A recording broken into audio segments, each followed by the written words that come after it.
Certains ne veulent que dormir paisiblement. D'autres font ce qu'il faut pour le mériter. Ce n'est pas la même chose. Il ne s'agit pas d'avoir l'air intelligent. Il s'agit de vivre avec des principes clairs, même lorsque personne ne regarde.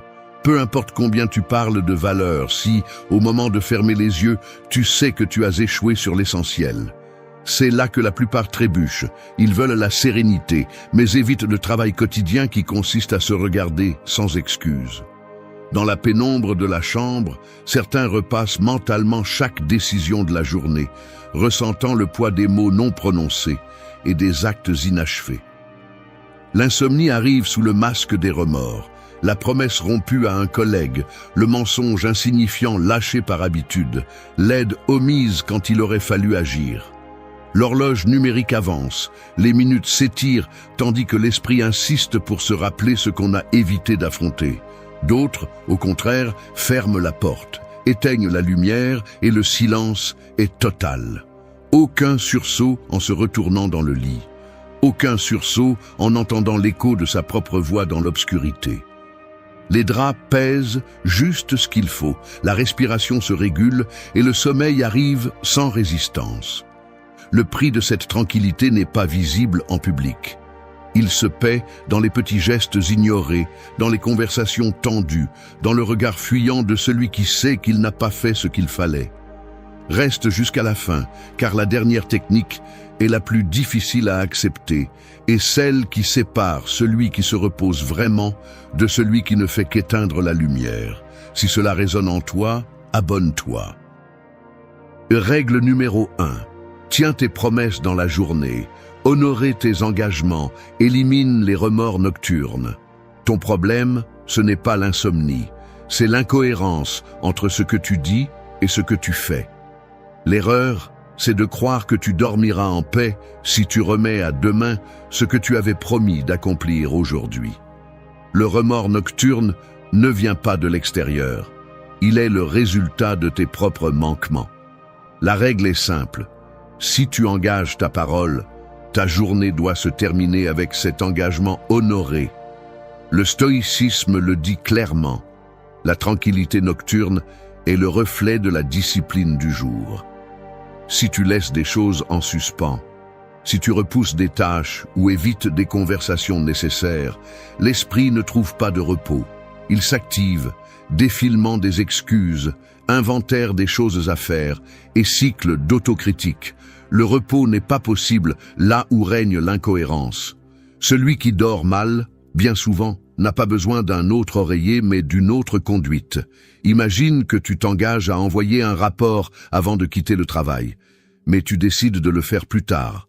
Tu rentres à la maison, tu réponds à quelques messages sur WhatsApp, tu promets un appel à ton partenaire et tu le repousses encore.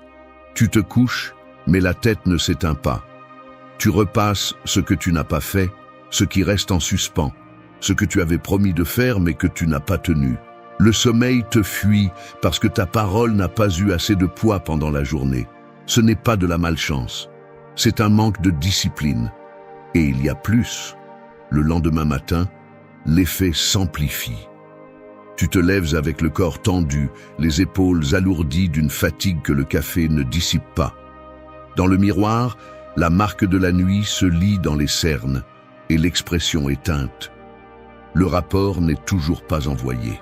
Les messages en attente s'accumulent sur le téléphone. Ton partenaire de l'autre côté de la table évite ton regard. La promesse non tenue de l'appel a laissé un petit vide, une fissure invisible mais palpable dans la routine partagée. Au bureau, la conséquence est immédiate. Ton chef te demande le rapport et tu bredouilles une excuse improvisée. L'ambiance se refroidit. Les collègues sentent ton agitation, remarquent comment tu feuillettes des papiers sans te concentrer, comment ton bureau se couvre de notes adhésives qui ne résolvent rien. Chaque engagement non tenu devient un fardeau physique, la mâchoire crispée, le pouls accéléré, la respiration irrégulière lorsque le téléphone sonne. La liste des tâches s'allonge et avec elle, la sensation d'être toujours redevable envers la journée. L'après-midi, le cycle recommence. Tu promets d'avancer, mais la fatigue et la culpabilité te freinent. La nuit revient et l'esprit, loin de chercher le repos, retourne à l'inventaire des promesses rompues. L'insomnie n'est plus un mystère, c'est la conséquence visible d'une journée vécue sans cohérence, une facture que le corps et l'esprit paient sans relâche. Règle 2. N'emporte pas les disputes sur l'oreiller. Résoudre les conflits avant de dormir prévient l'anxiété. Tu es chez toi, il est déjà tard. Tu termines une conversation sur WhatsApp avec ton partenaire ou un collègue. Quelque chose est resté en suspens. Le ton était sec, les mots sont restés en suspens. Tu éteins la lumière, tu fermes les yeux et tu ressens l'inconfort. La dispute reste vive dans ton esprit, même si l'autre personne n'est plus là. La règle est celle-ci. N'emporte pas de conflits non résolus au lit. La nuit n'est pas le lieu pour des batailles ouvertes. Laisser des disputes non réglées avant de dormir, c'est inviter l'anxiété dans ta chambre. Ton esprit repasse chaque mot, imagine des réponses, construit des scénarios qui ne font qu'augmenter le malaise. Le repos n'est plus réparateur, c'est un champ de bataille intérieur. Le stoïcisme t'invite à poser des limites. Il y a une ligne à ne pas franchir. Si la journée s'achève, les conflits doivent rester hors de l'oreiller. Il ne s'agit pas d'avoir raison, mais de protéger ta paix. Si tu ne résous pas, la tension s'infiltre dans ton sommeil et dans ta journée suivante. L'autocontrôle inclut de savoir quand fermer un chapitre, même avec un message bref qui dit « On continue demain, mais pour aujourd'hui, je me repose ». Pense au travail. Un malentendu avec un collègue flotte à la fin de la journée. Tu ne clarifies pas, tu repousses à demain. Cette nuit-là, tu ne te reposes pas. Tu tournes dans ton lit, tu repasses ce que tu as dit, ce que tu aurais dû dire. L'anxiété t'accompagne sous les draps. Ou en couple, une dispute s'étire jusqu'au soir. Vous terminez fâchés, sans bien vous dire bonne nuit. Le sommeil devient lourd. Le lendemain, le conflit s'amplifie et la fatigue te rend plus vulnérable. Le cercle se répète parce que tu n'as pas posé la limite à temps. Observe les conséquences. Tu te réveilles avant que le réveil ne sonne, la mâchoire crispée et les poings serrés. La lumière du matin ne dissout pas le poids que tu portes. Dans la cuisine, le petit déjeuner est une formalité. Le café a un goût amer. Au travail, le malentendu n'a pas disparu. Ton collègue te regarde du coin de l'œil. Les mots sont coupants. Les silences s'allongent. Le conflit s'est étendu. D'autres collègues perçoivent la tension. L'ambiance devient pesante. La productivité en souffre. Les erreurs se multiplient. À la maison, le partenaire évite le contact visuel. Le silence s'installe à table. Les couverts résonnent plus fort que d'habitude. La fatigue est visible. Cernes, bâillements, gestes maladroits. Le conflit nocturne se traîne dans la journée. Il contamine chaque geste. L'irritabilité s'infiltre dans les conversations banales. Les disputes non réglées ne restent pas sur l'oreiller. Elles s'installent dans chaque recoin. Ce n'est pas le destin, c'est ta conduite répétée. Cette erreur paraît petite. La suivante, non. Et règle 3. Évalue tes actions sans excuse. Examine honnêtement tes décisions. Renforce l'intégrité. Il y a quelque chose que tu dois accepter. Personne n'échappe à son propre jugement quand la lumière s'éteint. Tu peux mentir aux autres, mais pas à ta conscience. Chaque nuit, ton esprit repasse ce que tu as fait et ce que tu as évité d'affronter. Le silence de la chambre se remplit de l'écho de tes choix. Et c'est là que la vérité se révèle, sans aucun adoucissement. La règle est simple. Évalue tes actions avec une honnêteté brutale, sans excuse ni embellissement. Cette discipline n'est pas confortable. Elle oblige à regarder en face tes décisions, même celles que tu préférerais oublier. Si tu justifies chaque erreur, si tu te racontes des histoires pour adoucir ta conduite, tu ne fais qu'affaiblir ton caractère. Dormir en paix n'est pas une question de chance, c'est la conséquence de ne pas te trahir toi-même. La cohérence se construit en examinant ce que tu as fait, pas ce que tu as imaginé faire. Imagine le bureau à la fin de la journée, avec le téléphone qui vibre une fois de plus. Le message de ton supérieur reste sans réponse. Tu sais que tu l'as reporté avec l'excuse de « ce n'est pas urgent ». Mais la notification est toujours là, illuminant l'écran dans la pénombre. Le rapport que tu as promis de rendre est toujours ouvert dans un onglet, inachevé. En regardant la chaise vide en face de toi, tu reconnais que personne d'autre ne portera les conséquences de ton omission. Ou bien revient l'image de la promesse faite à ton partenaire. Tu as dit que tu rentrerais tôt, que cette fois tu tiendrais parole. Mais tu as préféré rester au bar, entouré de conversations superficielles et de verres à moitié vides. En rentrant chez toi, les lumières éteintes et le silence pèsent plus que n'importe quel reproche. L'horloge affiche l'heure que tu n'as pas respectée et le lit froid témoigne de la distance que tu as créée par tes décisions. Souviens-toi aussi de cet après-midi entre amis. La discussion s'est envenimée, quelqu'un a été humilié et tu as choisi de te taire. Ce n'était pas par manque d'avis, mais par lâcheté. Le regard de l'ami, cherchant du soutien, a croisé tes yeux qui l'évitaient. En repassant la scène, l'inconfort demeure, car le silence était un choix aussi clair que n'importe quelle parole prononcée. Les conséquences ne se limitent pas au remords. Elles s'infiltrent dans ta façon de marcher, dans la manière dont tu évites certains lieux ou certaines personnes. Elles se perçoivent dans la tension de tes épaules lorsque tu croises celui à qui tu as fait défaut. Les relations se refroidissent, les opportunités se perdent, et la confiance s'érode, d'abord devant les autres et finalement devant toi-même. Personne d'autre n'est responsable. Examine ce que tu fais. Fais-le sans chercher de raccourcis, sans inventer de justification. L'intégrité ne se négocie pas ni ne se délègue. Dans la prochaine leçon, tu verras comment tes habitudes quotidiennes renforcent ou détruisent cette cohérence intérieure. Règle 4. Fais le bilan de tes réalisations quotidiennes. Reconnaître tes progrès maintient la motivation et la paix mentale. Ton problème n'est pas le manque d'efforts. C'est le manque d'ordre au moment de reconnaître ce que tu accomplis chaque jour. Beaucoup pensent que le chaos mental du soir vient de ce qu'ils n'ont pas réussi, mais le vrai désordre provient du fait de ne pas clarifier ce qu'ils ont effectivement fait.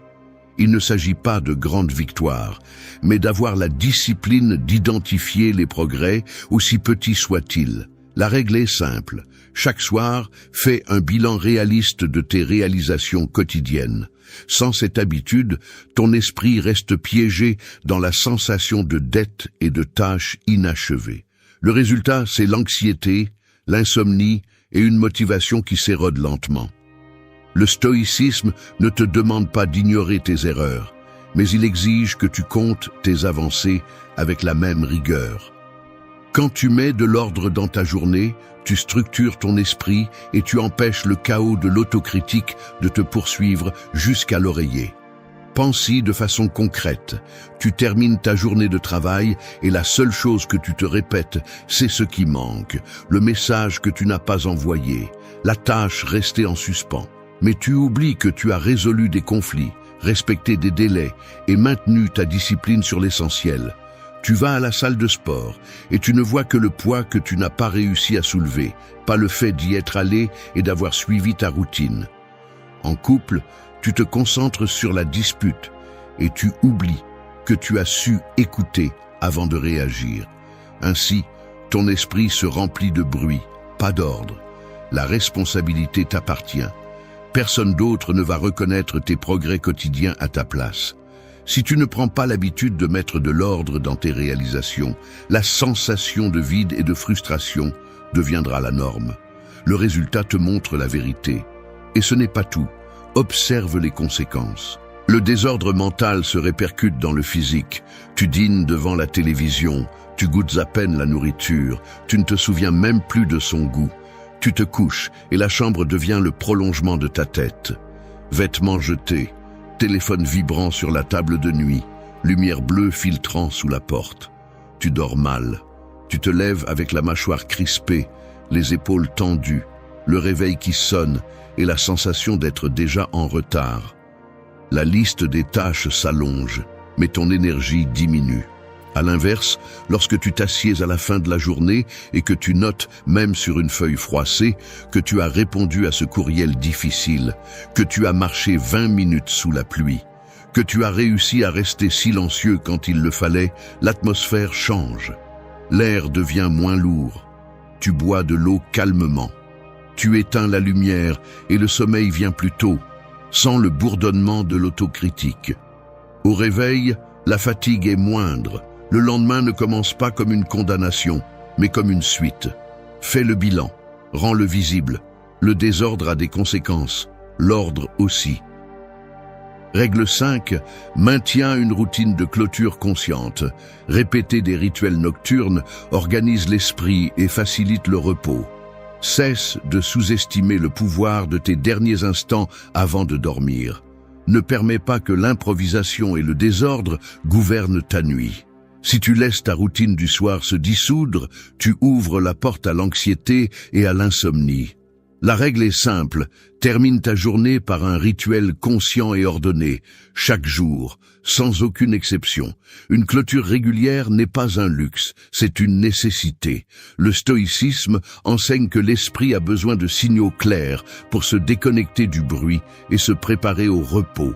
Si chaque soir tu changes d'habitude, tu consultes ton téléphone portable jusqu'à la dernière seconde ou tu te laisses entraîner par la paresse, ton cerveau ne comprend jamais qu'il est temps de s'arrêter.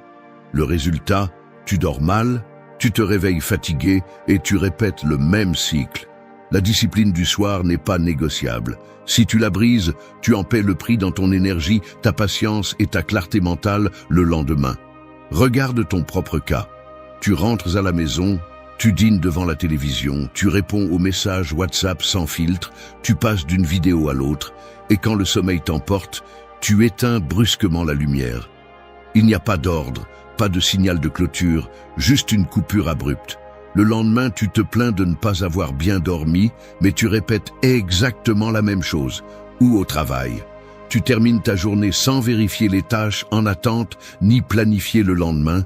Tu fermes l'ordinateur portable et tu te jettes directement sur le canapé. La tête reste active. Les problèmes de la journée continuent de tourner en boucle. Le résultat est le même. Repos superficiel, fatigue accumulée et mauvaise humeur. Ce n'est pas le destin, c'est ta conduite répétée. Cette erreur paraît minime.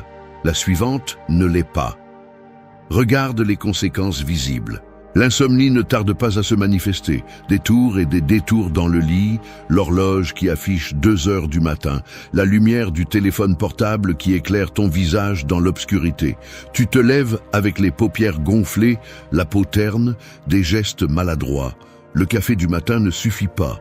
La fatigue s'infiltre dans chaque geste, dans chaque conversation. Quand l'après-midi arrive, les bâillements te surprennent devant l'écran. Tu oublies des tâches simples, tu te trompes sur des détails minimes. L'irritation se glisse dans le ton de ta voix, dans l'impatience envers les autres. Le désordre nocturne devient une chaîne d'erreurs durant la journée. Observe ton environnement.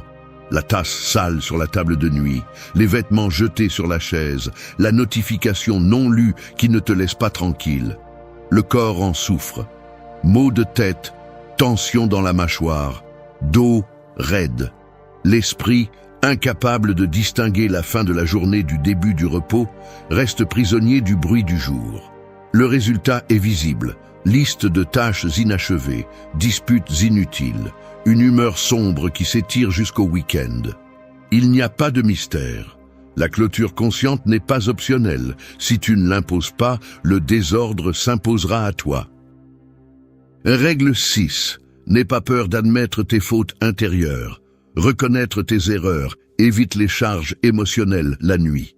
Épictète a dit « Ce ne sont pas les choses qui nous troublent, mais les opinions que nous avons à leur sujet. » En pratique, ton jugement est ta chaîne ou ta liberté. La norme stoïcienne est simple, reconnais tes fautes intérieures sans crainte ni excuse. Dormir en paix commence par ne pas porter ce que tu nies pendant la journée. Si tu caches tes erreurs sous le tapis, ton esprit les repasse durant la nuit. Les admettre ne t'affaiblit pas. Au contraire, cela te libère de la tension de maintenir une fausse image. La maîtrise de soi n'est pas la perfection, c'est l'honnêteté envers soi-même. Lorsque tu acceptes tes fautes, tu cesses de les craindre et tu cesses d'en être l'otage. WhatsApp. Tu as répondu à ton partenaire avec mauvaise humeur, mais tu choisis de ne pas le reconnaître. Au travail, tu fais une erreur dans un rapport, mais tu la minimises et tu n'en parles pas. Arrivé la nuit, le corps est dans le lit, mais la tête rejoue la scène. Le jugement en suspens est la charge qui t'empêche de te reposer. Si chaque nuit, tu admettais en silence ce que tu as mal fait, tu pourrais t'en libérer et dormir sans compte à rendre. Dans l'obscurité de la chambre, le téléphone brille avec des notifications non ouvertes. La conversation brusque continue de vibrer dans la mémoire. La voix intérieure énumère les détails, le ton désagréable, l'omission dans le rapport, le regard de ton chef en relisant le document. L'oreiller s'humidifie de la sueur froide de l'anxiété. Les muscles du cou se tendent. Les yeux restent ouverts, fixés au plafond, tandis que l'horloge avance. Chaque minute d'insomnie est un rappel physique de l'erreur non admise. Le lendemain matin, la fatigue est visible, cernes marquées, gestes lents, réponses automatiques. Au bureau, l'ambiance devient lourde, le salut de ton partenaire est distant. La tension non résolue s'infiltre dans chaque geste, dans chaque conversation. Les petites erreurs s'accumulent, la voix s'élève sans raison, la patience s'épuise rapidement. Le cycle se répète. Le silence sur tes fautes devient une couche d'irritabilité et d'isolement. La confiance s'effrite, d'abord en toi-même, puis envers les autres. Le résultat est visible. Celui qui ne reconnaît pas ses erreurs finit piégé dans son propre jugement intérieur. Le repos se perd lorsque l'incohérence s'accumule. Le visage se durcit, le regard évite les miroirs. Le poids de ce qui n'est pas dit s'installe dans le dos, dans la mâchoire crispée, dans les rêves agités. Dans la leçon suivante, tu verras pourquoi poser des limites extérieures renforce ta paix intérieure. Règle 7. Accepte que tout ne dépend pas de toi. Lâcher prise sur l'extérieur réduit l'insomnie causée par l'inquiétude. Ton problème, ce n'est pas l'insomnie. C'est l'obsession de contrôler ce qui n'a jamais été entre tes mains. Ce n'est pas le sommeil qui t'échappe, c'est l'angoisse face à l'extérieur qui te garde éveillé. La règle est simple. Dors en paix en acceptant que tu ne peux gouverner que tes propres actions, pas les résultats ni les décisions des autres. La raison est d'une simplicité brutale. Lorsque tu t'efforces de contrôler ce qui ne t'appartient pas, ton esprit ne se repose jamais. Le stoïcien ne perd pas le sommeil pour ce qui échappe à sa maîtrise. Si tu t'accroches à l'extérieur, tu fabriques ta propre torture nocturne.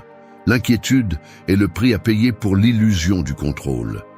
Comprendre la différence entre ton devoir et le monde, c'est ce qui sépare la sérénité de l'angoisse. Au travail, tu emmènes au lit la discussion en suspens avec ton supérieur, repassant chaque mot, croyant pouvoir influencer son opinion depuis ton oreiller. Sur WhatsApp, tu relis le message auquel ton partenaire n'a pas répondu, imaginant des scénarios que tu ne peux pas changer. Tu restes éveillé en essayant d'anticiper le résultat d'une réunion ou le comportement de tes amis, comme si ressasser te donnait un véritable pouvoir sur eux. Mais la réalité est tout autre. La nuit ne s'allonge que lorsque tu t'entêtes sur ce qui ne t'appartient pas. Le schéma, c'est toi, pas la situation. Et il y a plus.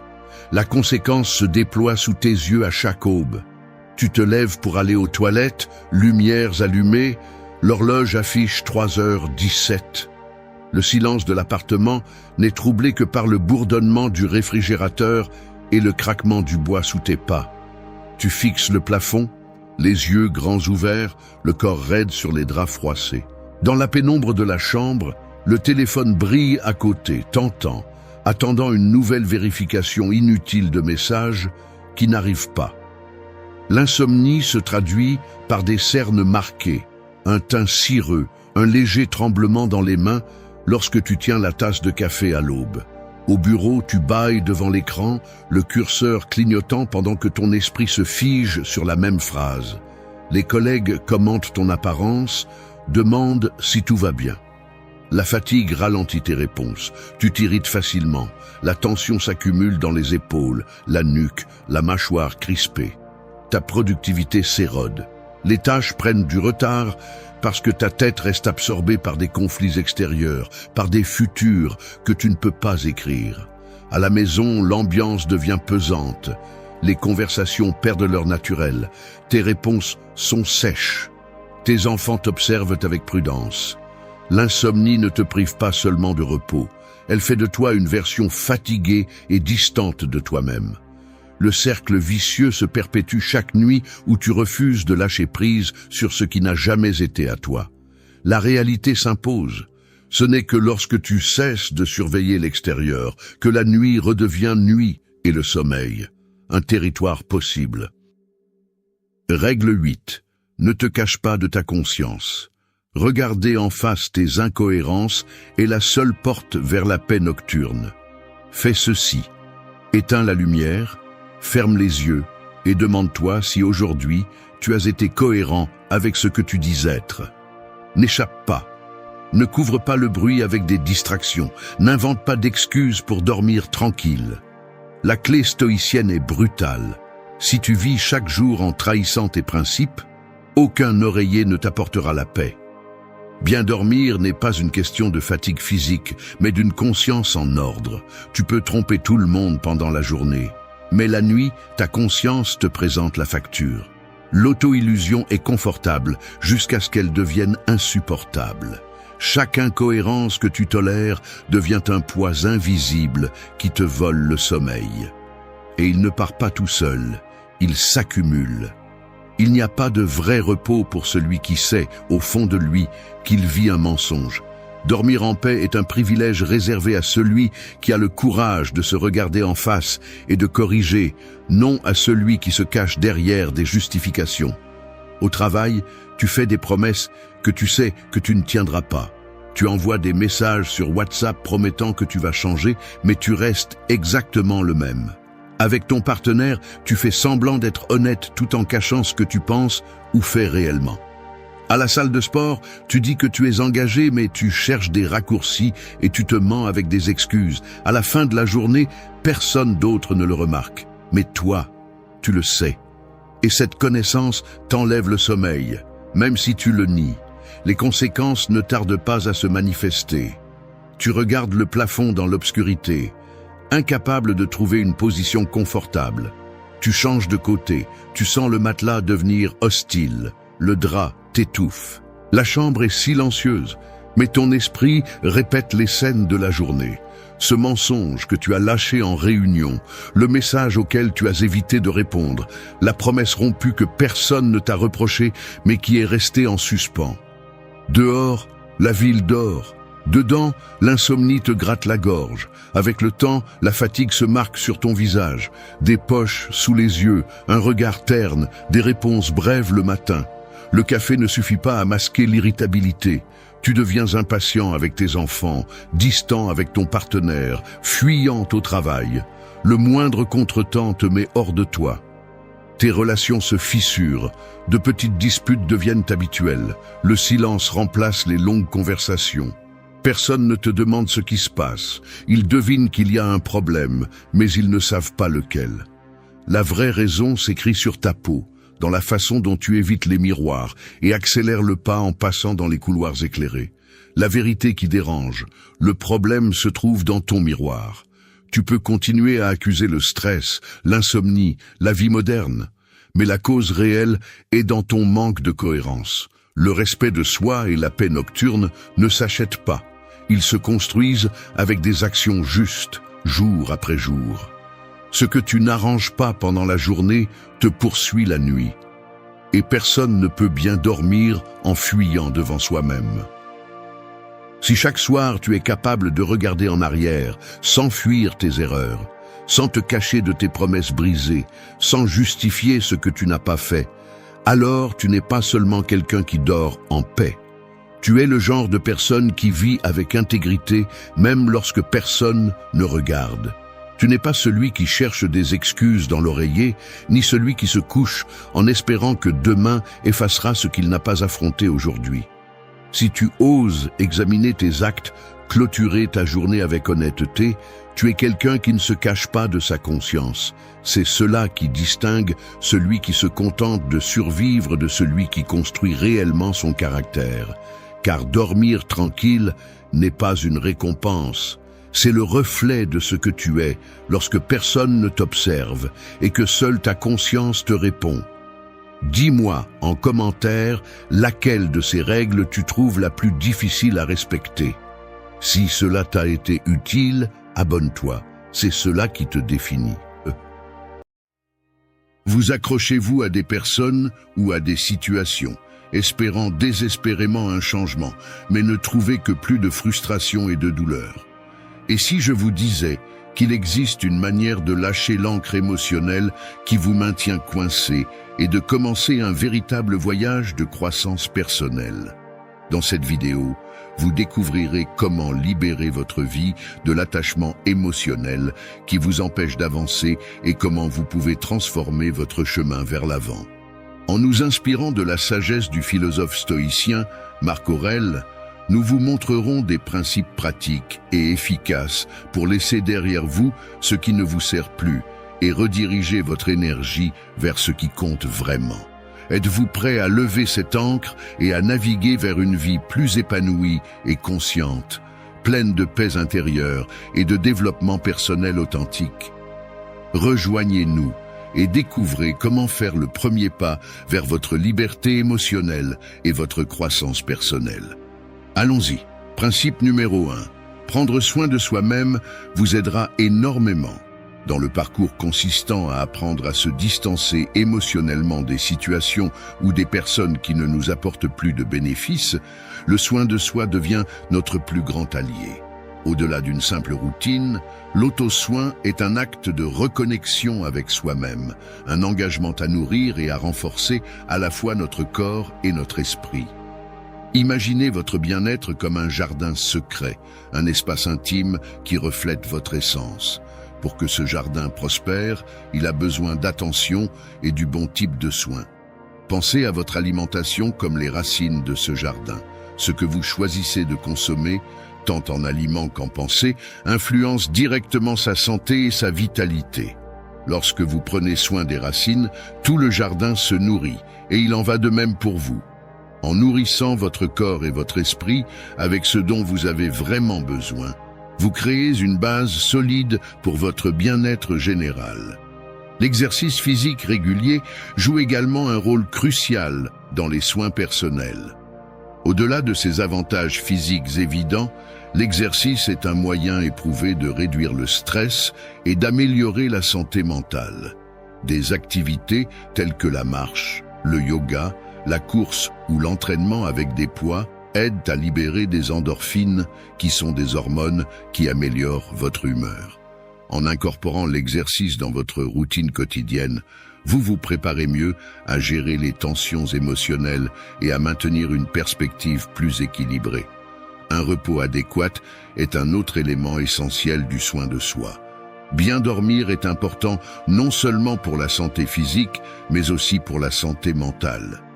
Pendant le sommeil, votre corps et votre cerveau récupèrent de l'usure quotidienne et se préparent aux défis du lendemain.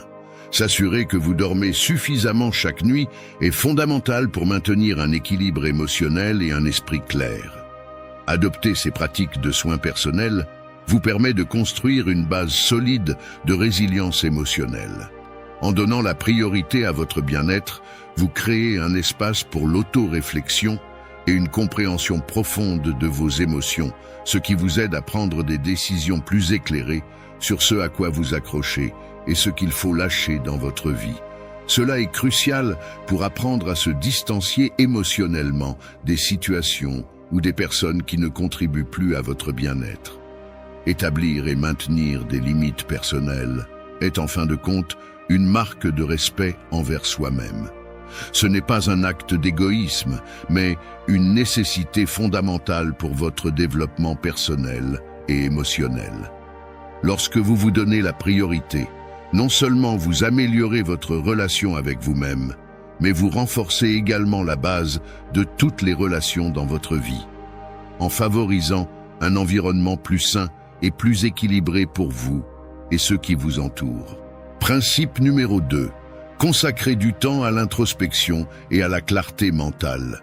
Pour se déconnecter émotionnellement de manière saine, il est essentiel de créer un espace dans votre routine pour l'introspection et le soin mental. Souvent, nous sommes tellement immergés dans nos vies quotidiennes que nous oublions de nous arrêter et d'évaluer ce que nous ressentons vraiment et ce dont nous avons besoin pour notre bien-être émotionnel. Prendre le temps de réfléchir vous permet d'analyser en profondeur vos pensées et vos émotions. Ce processus vous aide à identifier des schémas dans votre comportement ou dans vos relations qui ne sont pas sains et qui souvent vous attachent à des situations qui ne vous sont plus bénéfiques. Réfléchir, c'est comme un processus de nettoyage mental. Cela vous permet de jeter ce qui ne vous sert pas et de faire de la place pour des pensées et des émotions qui soutiennent votre croissance. La pratique de la méditation complète cette introspection en vous aidant à développer un esprit plus concentré et apaisé. Méditer ne consiste pas seulement à s'asseoir en silence. C'est un exercice actif d'observation de vos pensées et émotions sans vous laisser emporter par elles. Grâce à la méditation, vous apprenez à reconnaître les émotions lorsqu'elles surgissent, à les nommer et à les comprendre, sans nécessairement réagir à celles-ci. Cette compétence est cruciale lorsque vous essayez de vous détacher émotionnellement, car elle vous permet de voir les situations avec plus d'objectivité et moins de réactivité émotionnelle. Avec une pratique régulière, l'introspection et la méditation renforcent votre capacité à gérer le stress et les tensions émotionnelles. Vous développez une plus grande conscience de vous-même, ce qui vous permet de mieux comprendre vos besoins et vos désirs. En vous connaissant plus profondément, vous pouvez aligner vos actions et décisions sur vos véritables valeurs et objectifs personnels, établissant ainsi des limites plus saines dans vos relations. Ces habitudes n'améliorent pas seulement votre bien-être mental et émotionnel, elles vous préparent également à affronter la vie avec un état d'esprit plus équilibré et mature. Elles vous permettent de libérer les attaches émotionnelles qui pourraient limiter votre croissance et de vous ouvrir à de nouvelles opportunités avec une perspective renouvelée et claire. En résumé, consacrer du temps à l'introspection et à la méditation est un acte crucial de soin de soi. Cela vous aide à construire une base solide de compréhension de soi et de compassion, qui sont essentielles pour naviguer dans les complexités des relations et de la vie quotidienne avec plus de sérénité et de confiance. Principe numéro 3. Renforcez votre autonomie émotionnelle et réduisez la dépendance émotionnelle. Pour mener une vie émotionnellement équilibrée, il est essentiel de développer la capacité d'être émotionnellement autonome. Cela ne signifie pas que vous devez éviter les relations ou fermer votre cœur aux autres. Il s'agit plutôt de construire une solidité intérieure qui vous permet de maintenir votre stabilité émotionnelle, indépendamment des circonstances extérieures ou de la présence des autres dans votre vie. L'autonomie émotionnelle implique d'apprendre à être votre propre source de soutien émotionnel. Au lieu de chercher constamment l'approbation ou la validation des autres, vous commencez à avoir confiance en vos propres capacités à gérer vos sentiments et vos besoins. Ce n'est pas un processus qui se réalise du jour au lendemain. Il nécessite un engagement continu pour explorer qui vous êtes vraiment et ce qui vous fait vous sentir complet et épanoui de l'intérieur. Une partie importante de ce processus consiste à apprendre à identifier et à remettre en question vos propres croyances et schémas émotionnels. Souvent, la dépendance émotionnelle découle de croyances profondément enracinées, selon lesquelles vous avez besoin de quelqu'un d'autre pour être heureux ou vous sentir valorisé. En défiant ces croyances et en les remplaçant par une vision plus positive et centrée sur vous-même, vous commencez à renforcer votre autonomie émotionnelle. Il est également crucial de développer des compétences pratiques pour gérer vos émotions de manière efficace. Cela pourrait inclure des pratiques telles que l'auto-observation, où vous apprenez à remarquer vos réactions émotionnelles sans vous juger, ou des techniques d'autorégulation qui vous aident à vous calmer lorsque vous sentez que vos émotions sont hors de contrôle. Ces compétences vous permettent de naviguer dans vos émotions avec plus de confiance et moins de dépendance vis-à-vis de la façon dont les autres réagissent ou vous traitent. L'établissement de limites est un autre élément vital pour cultiver l'autonomie émotionnelle. En apprenant à dire non lorsque c'est nécessaire et à communiquer vos besoins de manière claire et directe, vous vous protégez de la dépendance émotionnelle vis-à-vis des autres pour votre bien-être. Cela ne signifie pas que vous devez devenir insensible ou distant. Il s'agit de reconnaître que votre bien-être émotionnel est votre responsabilité et qu'il est normal de vous donner la priorité. L'autonomie émotionnelle vous prépare également aux inévitables incertitudes et défis de la vie. Avec une base solide de connaissance de soi et de compétences émotionnelles, vous êtes moins vulnérable aux fluctuations émotionnelles qui proviennent d'événements externes ou des actions des autres. Cela vous permet d'interagir avec le monde depuis un lieu d'équilibre et de force, plutôt que de réagir impulsivement ou de dépendre des autres pour vous sentir en sécurité. Atteindre l'autonomie émotionnelle n'est pas un objectif que l'on atteint une fois pour toutes, mais un voyage continu d'apprentissage et d'adaptation.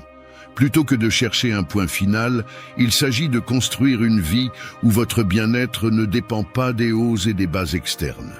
Ce chemin peut inclure des moments de doute ou de recul, mais à chaque pas, vous développez une plus grande clarté sur qui vous êtes et ce dont vous avez vraiment besoin. Au fur et à mesure que vous progressez, vous découvrez que votre capacité à être seul et à vous sentir complet devient votre plus grande force, vous permettant de construire des relations plus authentiques et significatives, non basées sur le besoin, mais sur le désir mutuel de partager et de grandir ensemble. Principe numéro 4. Évaluez vos relations et réalignez vos connexions. Nos relations ont un impact profond sur notre bonheur et notre bien-être. Certaines nous élèvent et nous inspirent à être meilleurs, tandis que d'autres peuvent nous épuiser émotionnellement et nous éloigner de notre vrai moi. Pour maintenir une vie émotionnelle saine, il est crucial d'évaluer régulièrement nos relations et de s'assurer qu'elles sont alignées avec qui nous sommes et ce que nous valorisons. Au lieu de parler de détachement, pensons à la réalignement. Ce processus ne consiste pas à s'éloigner des gens de manière froide ou abrupte, mais à réajuster nos connexions pour qu'elles reflètent nos valeurs et nos besoins actuels. Toutes les relations ne sont pas destinées à durer éternellement. Certaines existent pour nous apprendre quelque chose, et d'autres pour nous accompagner à des étapes spécifiques de notre vie. Pour commencer ce processus de réalignement, la première étape est un examen de soi honnête. Demandez-vous: qu'est-ce que je valorise vraiment dans mes relations? Qu'est-ce qui me rend satisfait et comblé? Quelles sont les qualités que je recherche chez les personnes qui m'entourent? Réfléchir à ces questions vous aidera à identifier les caractéristiques essentielles dont vous avez besoin dans une relation pour qu'elle contribue positivement à votre vie. La prochaine étape consiste à évaluer objectivement les relations que vous avez actuellement. Faites une liste des personnes avec lesquelles vous interagissez le plus souvent et considérez comment elles vous font vous sentir. Vous apportent-elles du soutien et vous motivent-elles à grandir, ou vous font-elles vous sentir insécurisé, anxieux ou insatisfait?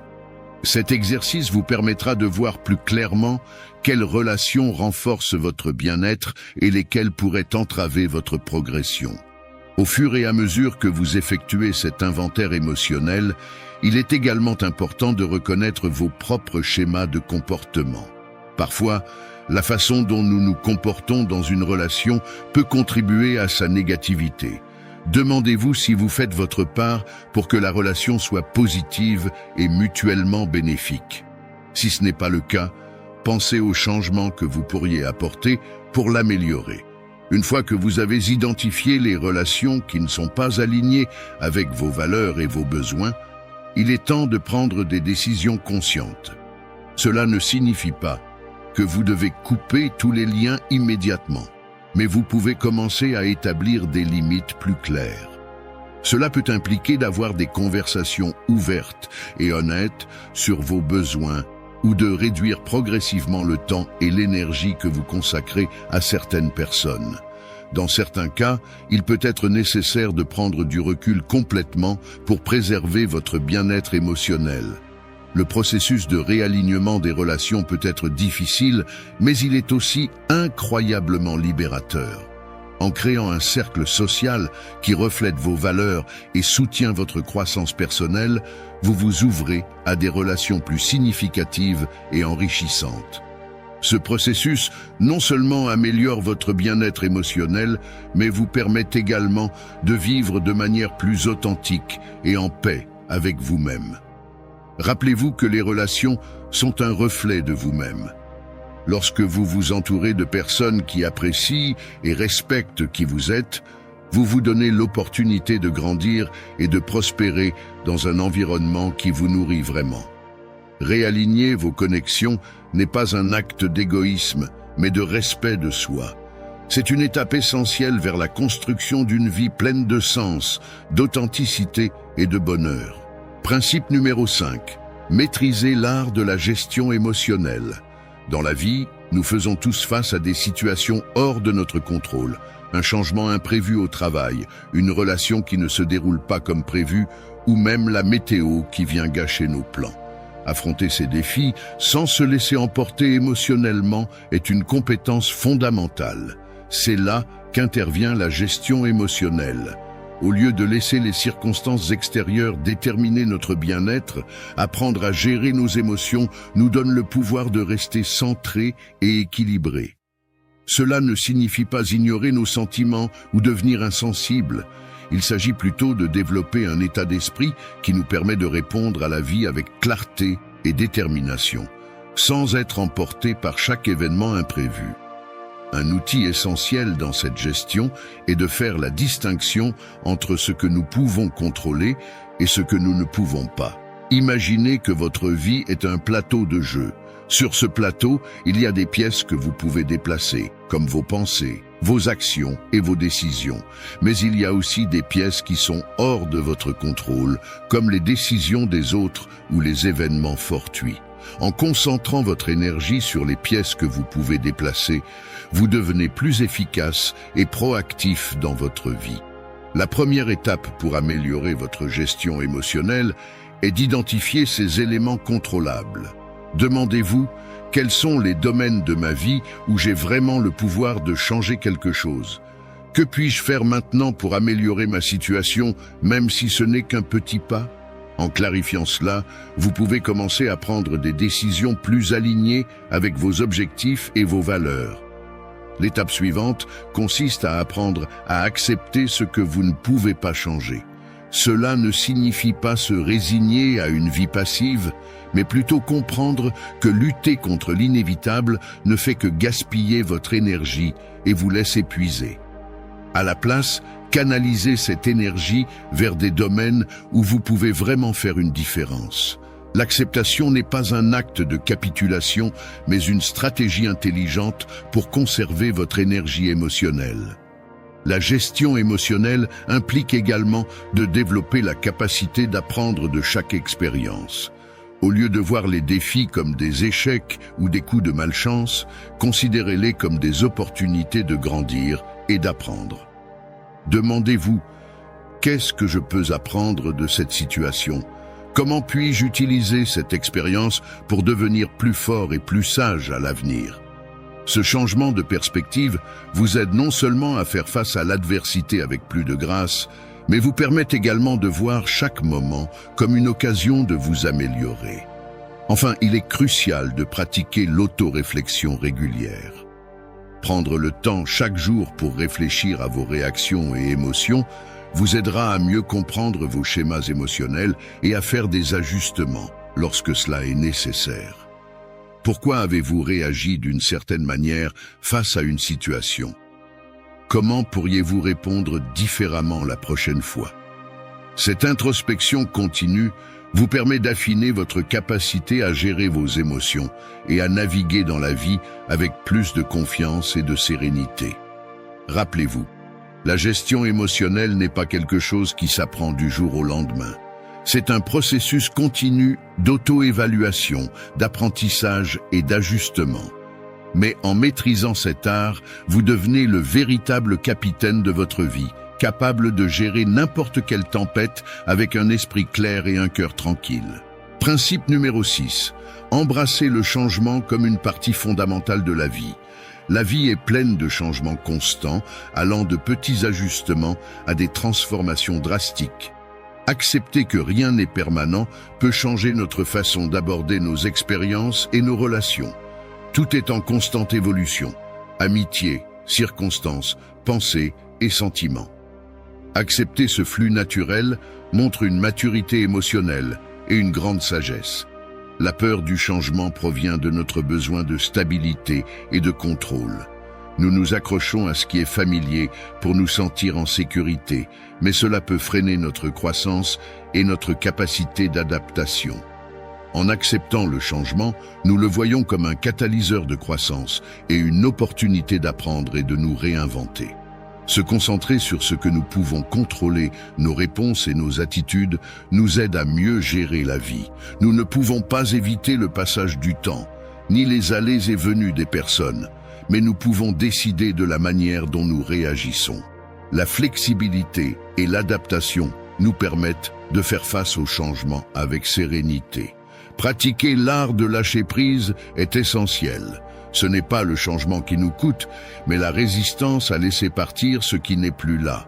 Lâcher ce qui ne nous sert plus nous libère pour profiter du présent et nous ouvrir à de nouvelles expériences. Lâcher prise, ce n'est pas oublier, mais faire de la place pour la nouveauté.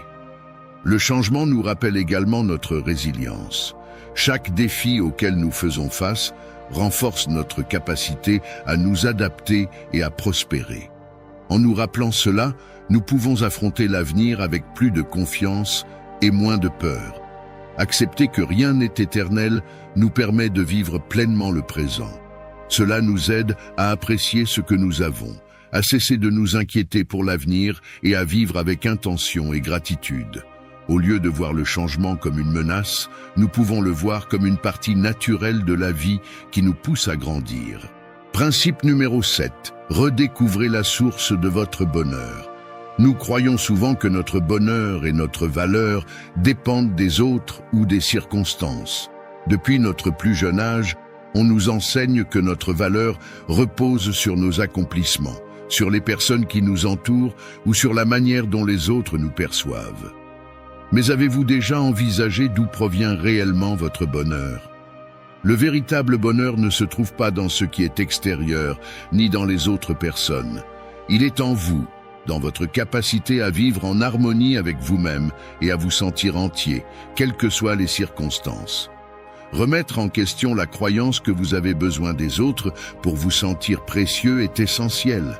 Cette idée crée une dépendance émotionnelle et limite votre capacité à être heureux. Pour vous libérer, reconnaissez que votre bonheur et votre valeur ne dépendent que de vous. Vous n'avez pas besoin de l'approbation des autres, ni de répondre à leurs attentes pour vous sentir entier. Vous êtes suffisant tel que vous êtes, et votre valeur est inhérente. Elle n'est pas conditionnée par des facteurs externes. Cultivez une relation profonde avec vous-même. Réfléchissez à ce qui vous rend heureux, à ce qui vous inspire et vous remplit d'énergie. Demandez-vous quelles activités vous font vous sentir vivant et quelles qualités vous appréciez en vous. Découvrez ce que vous valorisez vraiment et ce qui vous apporte de la joie de l'intérieur. Pratiquez l'autocompassion.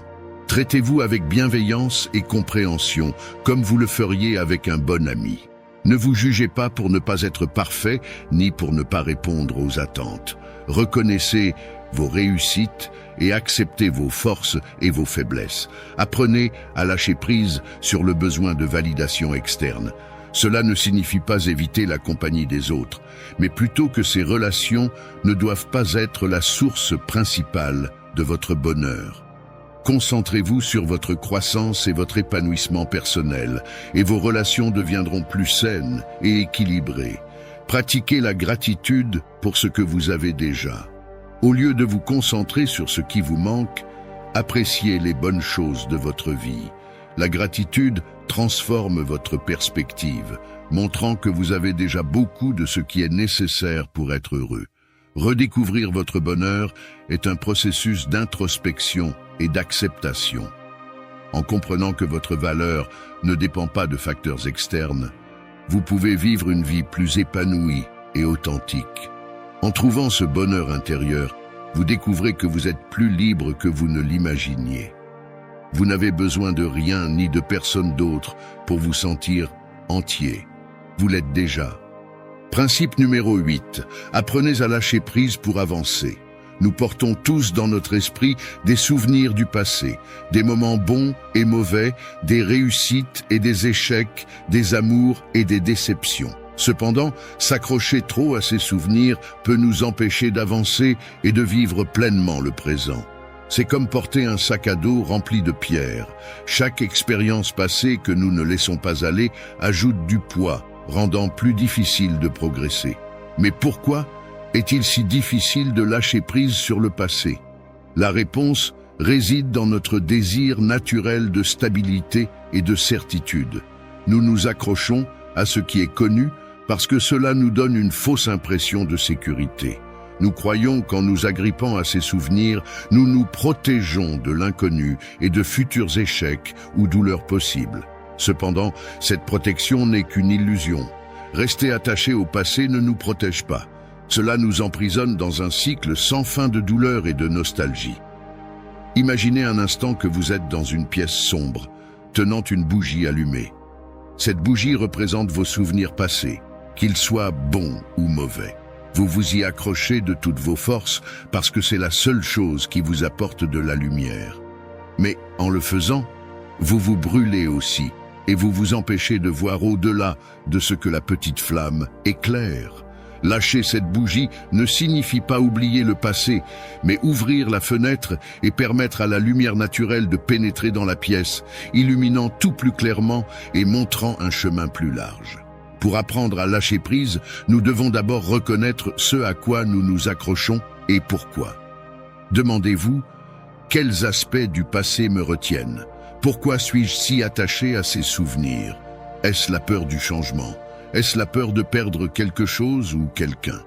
En identifiant les raisons derrière votre attachement, vous pouvez commencer à démanteler les barrières qui vous empêchent d'avancer. L'étape suivante est d'accepter que le passé ne peut pas être changé. Peu importe combien nous souhaiterions revenir en arrière et faire les choses autrement, le passé est immuable. Plutôt que de gaspiller de l'énergie sur ce qui ne peut plus être modifié, nous pouvons choisir de nous concentrer sur le présent et sur la façon dont nous voulons que notre avenir soit.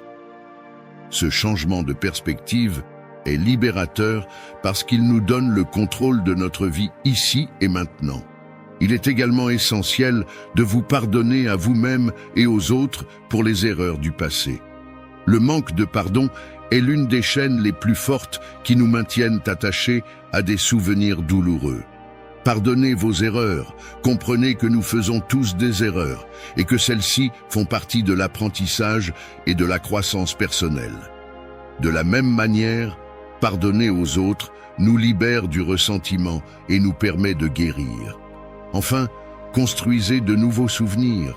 Plutôt que de passer du temps et de l'énergie à revivre de vieux souvenirs qui ne vous servent plus, créez de nouvelles expériences qui vous enrichissent et vous remplissent de joie. Sortez de votre zone de confort, explorez de nouveaux horizons et laissez la vie vous surprendre avec de nouvelles opportunités et des moments de bonheur. Rappelez-vous, lâcher prise ne signifie pas oublier ou renoncer à ce que vous avez vécu. Cela signifie prendre du recul, reconnaître l'importance du passé dans votre vie, en tirer des leçons, puis le laisser s'estomper pour que vous puissiez embrasser le présent et construire un avenir meilleur. Vivre dans le passé vous vole le présent, et le présent est tout ce que vous avez vraiment. En apprenant à lâcher prise, vous vous libérez des liens qui vous empêchent de vivre pleinement et vous vous ouvrez à un monde de nouvelles possibilités. Principe numéro 9. Gérez votre ego pour vivre avec authenticité. L'ego peut être un obstacle pour vivre de manière pleine et authentique. Bien que nous pensions qu'il nous protège et nous donne confiance, il nous trompe souvent, nous entraînant dans des comparaisons inutiles et une quête constante de validation externe. L'ego nous fait nous sentir insatisfaits, nous faisant croire que nous avons besoin de plus ou que notre valeur dépend de la façon dont les autres nous perçoivent. Avez-vous déjà remarqué comment l'ego vous fait vous sentir insuffisant? Vous comparer constamment aux autres vous entraîne dans un cycle sans fin d'insatisfaction, car il y aura toujours quelqu'un qui semble avoir plus ou être meilleur. Ceci n'est qu'une illusion créée par l'esprit. La première étape pour vous libérer de l'ego est de reconnaître ces illusions. L'ego déforme la réalité, exagérant nos faiblesses et minimisant nos forces, nous faisant croire que nous avons besoin de l'approbation des autres pour être précieux. Mais en réalité, vous n'avez besoin de rien d'externe pour avoir de la valeur. Il est crucial de comprendre que l'ego n'est pas votre ennemi, mais une partie de vous qui a besoin d'être guidée. Au lieu de laisser l'ego contrôler vos pensées et vos actions, apprenez à l'observer sans vous laisser emporter. Lorsque vous vous surprenez à vous comparer ou à chercher l'approbation, respirez profondément et rappelez-vous que ce ne sont que des réactions automatiques de l'ego. Pour gérer votre ego, pratiquez l'autocompassion. Soyez bienveillant envers vous-même lorsque vous faites des erreurs ou que vous vous sentez insécurisé. Acceptez que d'être humain implique d'être imparfait et qu'il est normal de ne pas avoir toutes les réponses.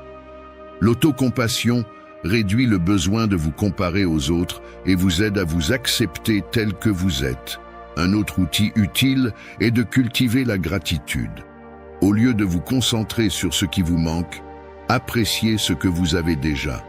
Soyez reconnaissant pour vos compétences, vos réussites et les personnes dans votre vie.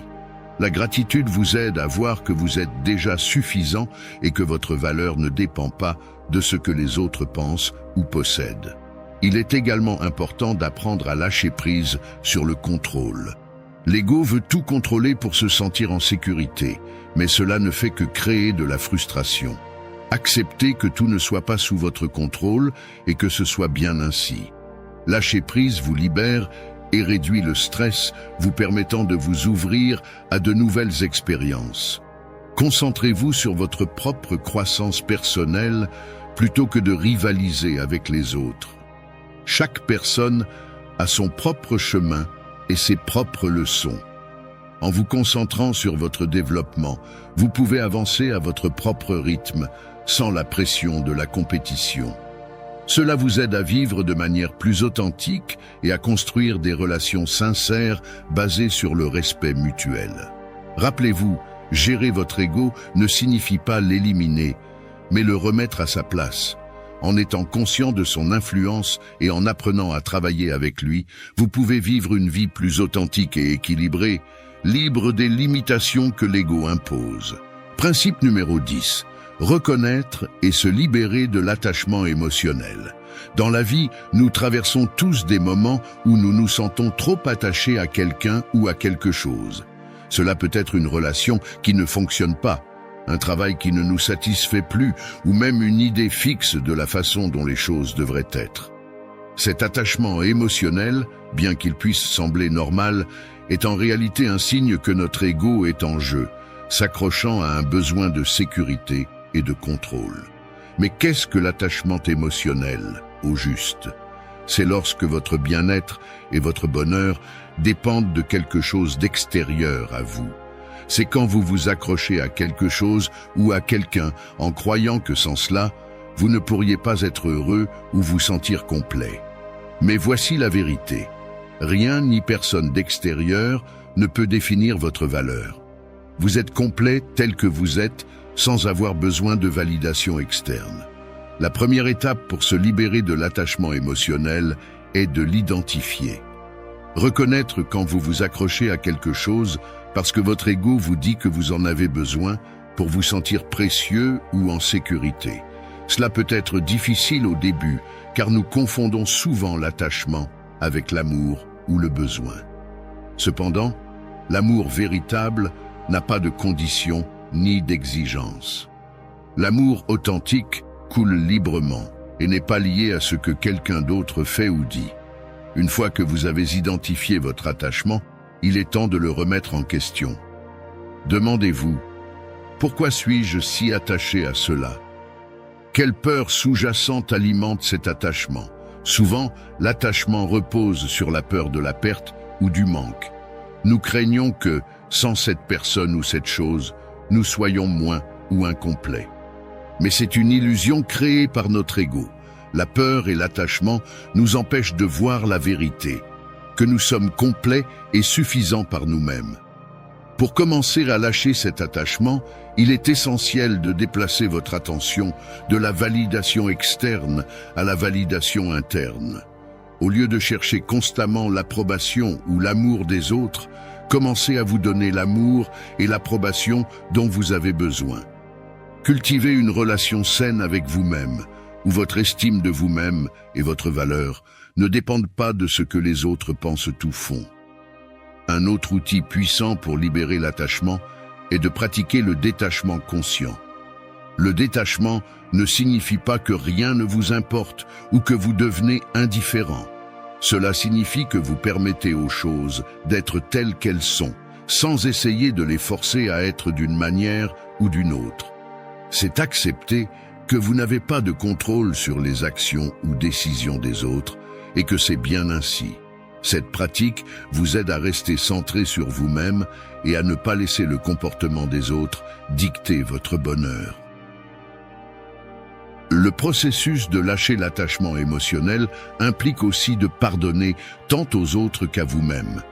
Pardonnez aux autres de ne pas avoir répondu à vos attentes et pardonnez-vous d'avoir été trop attaché. Le pardon est un acte libérateur qui vous permet de laisser aller le passé et d'avancer vers une vie plus pleine et libre de fardeaux émotionnels inutiles. Enfin, rappelez-vous que lâcher prise sur l'attachement ne signifie pas que vous aimez moins ou que vous vous souciez moins des choses ou des personnes. Cela signifie que vous aimez de manière plus saine et équilibrée. Cela signifie que vous pouvez être présent dans les relations et les expériences sans vous y accrocher, comme si elles étaient la seule source de votre bonheur. En apprenant à lâcher prise, vous découvrez que la véritable paix et le bonheur viennent de l'intérieur et que votre bien-être ne dépend de rien d'extérieur. En fin de compte, le chemin vers la libération de l'attachement émotionnel est un voyage vers la connaissance de soi et l'acceptation. C'est apprendre à avoir confiance en vous-même et en la vie, sachant que, peu importe ce qui se passe, vous serez toujours bien. C'est un processus continu, plein de défis et de leçons. Mais à la fin, c'est le chemin vers une vie plus authentique, libre et pleine d'amour véritable. Merci d'être resté jusqu'à la fin de la vidéo. Si vous avez tout vu, commentez « Je suis stoïcien » comme notre signe secret, indiquant que vous êtes un véritable apprenant du stoïcisme. N'oubliez pas de vous abonner et de liker la vidéo si elle vous a plu. Rendez-vous dans la prochaine vidéo et rappelez-vous, continuez à cultiver votre esprit stoïque.